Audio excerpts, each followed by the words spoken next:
ठीक। फरा, आप बताइए, ये जो टर्म लिखे हुए हैं यहाँ पर आर्टिकल 25 में, बेसिकली बताइए आर्टिकल 25 क्या आपको ग्रांट क्या करता है, क्या देता है?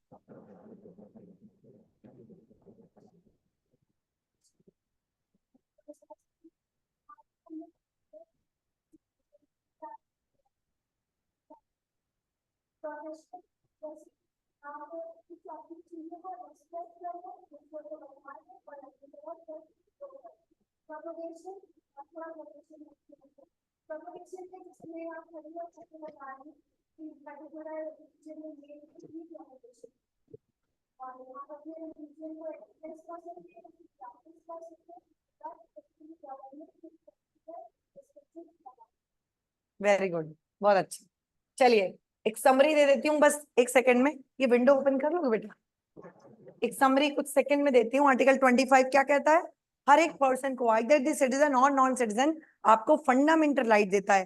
फंडामेंटल राइट मतलब क्या हो गया? सुप्रीम, सुप्रीम मतलब जो लॉ ऑफ द लैंड है वो आपको ये राइट दे रही है, और neither the state nor any person can curtail that right. Actually article 25 में आपको कुछ राइट्स मिले हैं। Right to conscience, profess, practice and propagate. Conscience मैंने बताया था, और एक बहुत बेसिक एग्जांपल, कंसाइंस क्या है? Inner feeling, freedom of inner feeling, freedom of mental feeling, कि मेरी मेंटल फीलिंग, इनर फीलिंग किस रिलीजन की तरफ जाती है, किसकी तरफ जाती है।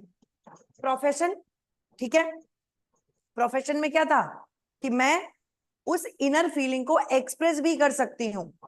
फ्रीडम ऑफ एक्सप्रेशन, जो मेरी इनर फीलिंग है उसको मैं, अंतःकरण की जो स्वतंत्रता है उसको मैं एक्सप्रेस भी कर सकती हूँ। और प्रैक्टिस में मैंने बताया कि जिसके लिए मेरी कंसाइंस जाती है, जिसके लिए मेरा मेरा इनर, ठीक है, मेरी इनर वॉइस जिस रिलीजन की तरफ, जिस गॉड की तरफ है, उसके लिए कुछ प्रैक्टिसेस अगर दिए हैं तो वो भी कर सकती हूँ, और प्रोपोगेट मैं दूसरों को भी बताऊंगी। इसके लिए मैंने बहुत एक बेसिक एग्जांपल देकर आप लोगों को समझाया था।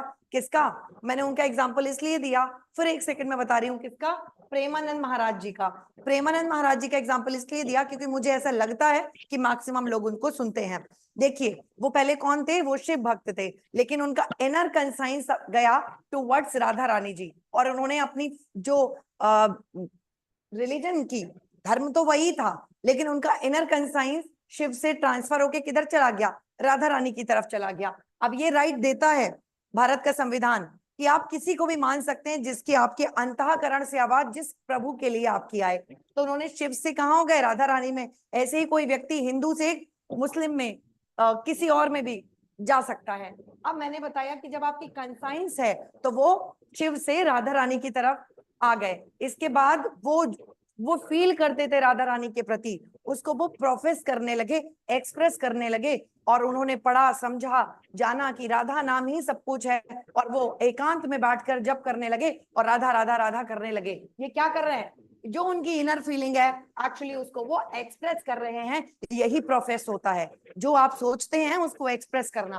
फिर मैंने बताया कि जो आप एक्सप्रेस करेंगे तो आप जिस प्रभु की तरफ हैं, जिस गॉड की तरफ हैं, उनके लिए कुछ शायद प्रैक्टिसेस बताई होंगी।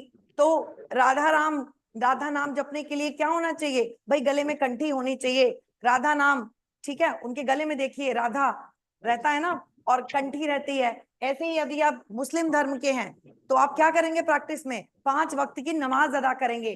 तो जिसके प्रति आपकी कंसाइंस है, इनर फ्रीडम है कि आप किसी भी तरफ जा सकते हैं, उसको आप एक्सप्रेस कर सकते हैं। अकेले बैठ के राधा राधा राधा राधा, अकेले बैठ के नमाज अदा कर रहे हैं, अकेले बैठ के कुरान की आयतें पढ़ रहे हैं, अकेले बैठ के राधा राधा राधा कर रहे हैं।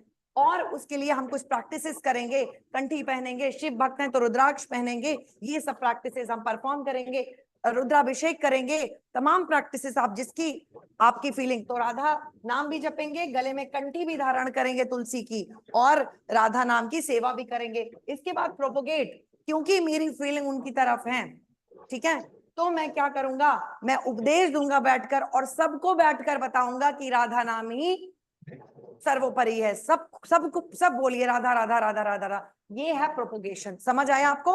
तो इसकी आजादी हमें संविधान में मिलती है, और ये हमारा फंडामेंटल राइट है। और मैंने बताया था कल, this right is not absolute. Hindu में कौन कौन आएगा? सिख, जैन, बुद्धिस्ट भी हिंदू ही माने जाते हैं। ये कोई अलग से रिलीजियस एक्ट नहीं है, ये हिंदू धर्म से ही निकला है। मुस्लिम, पार्शियन, ये ज्यूज हैं, ये लोग हिंदू में नहीं आते हैं। जो आपका ये राइट है ये एब्सोल्यूट नहीं है, इसको पब्लिक ऑर्डर, मोरालिटी, हेल्थ के ग्राउंड पर और अदर फंडामेंटल राइट के ग्राउंड पर इसमें रोक लगाई जा सकती है। तो अगर लगे कि किसी का जो फंडामेंटल राइट है, जो रिलीजियस राइट है, उसको करने से पब्लिक ऑर्डर डिस्टर्ब होगा, पीस डिस्टर्ब होगी, मोरालिटी डिस्टर्ब होगी, या हेल्थ के ग्राउंड पे रोका जा सकता है। अगर आपको याद होगा तो कोरोना के टाइम में आपके इस राइट को रोका गया था, मंदिरों में जाने से रोका गया था, पब्लिक गैदरिंग से रोका गया था, गणेश विसर्जन से रोका गया था, दुर्गा पूजा में जो निकलता है उस जुलूस वगैरह, इन सब को रोक दिया गया था। किस ग्राउंड पे? हेल्थ के ग्राउंड पे, क्योंकि ये जो राइट है वो एब्सोल्यूट नहीं है। ठीक है, और हमने सेक्युलरिज्म क्या है, सेक्युलराइजेशन क्या है, ठीक है, ये सब आपको बता दिया था। अब आइए नेक्स्ट मोस्ट इंपॉर्टेंट, ये भी बड़ा अच्छा आर्टिकल है, बहुत लोगों को ये समझ में भी नहीं आता है, और इसमें केस लॉज बहुत ज्यादा हैं। केस लॉज से बहुत ज्यादा मतलब एक